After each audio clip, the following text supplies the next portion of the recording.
The Fellowship of Dorks! Ladies and gentlemen, I have a very important announcement to make. It seems that we are being taken over by superhero movies. One of the movies to start this trend is Sam Raimi's. Now in this day and age, we crave something special out of our superhero movie. We crave service to comic book lovers. We crave action and humor and fun. Spider-Man, the original movie, definitely tried to deliver with the fun part. Great amount of action. When I was like yay high growing up with the movie, I thought it was so cool. Spider-Man is such a great character, great powers, great action. Even the Power Rangers villain that was the Green Goblin in that movie, I thought was pretty neat. But I wouldn't be talking about this movie right now if there wasn't a little more to it. What made this movie great is that it did follow its original comic book source. The original comic books were known to sprinkle a great amount of realism into the character that most other superheroes at the time did not have. Spider-Man was the coolest superhero ever. He is, I love him. But Peter Parker, not so cool. He experienced a great amount of tragedy. I don't mean to spoil this movie, but I know you've probably seen it a million times in the lore. His Uncle Ben dies. He loses the ones he loves all the time, and he feels responsible. Spider-Man is a gift, great powers, but it's also a curse.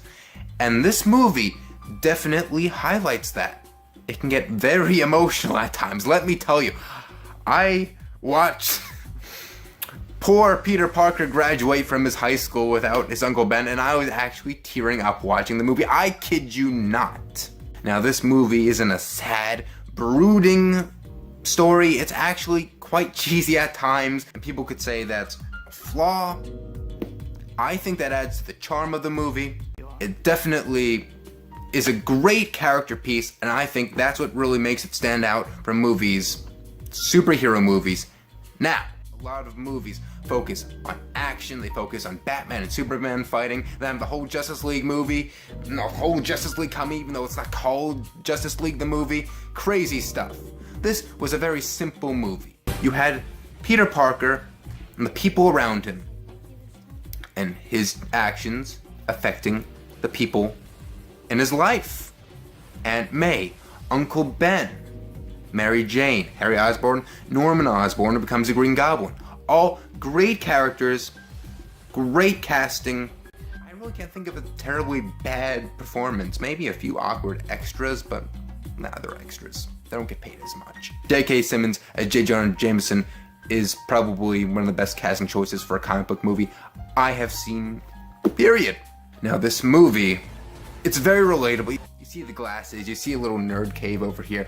I'm a nerdy guy. I've been bullied. I relate to this movie a little too well, and most people do. That's what's great about the character of Peter Parker. Of course, you can't relate to Spider-Man all the time, can't do the fancy flips he does, but he really comes off the movie screen in this movie and in the comics. He's a tragic hero, and you want to root for him, and you really do. And it's great to see him overcome his struggles. But now again, if you come here for some action, great special effects, I'm sorry to tell you that the special effects are a little bit dated now, but I'd have to say it's still a good looking movie. I appreciate the practical effects that are there. CGI, it's alright, it's not terrible. Don't get me wrong, it's not terrible.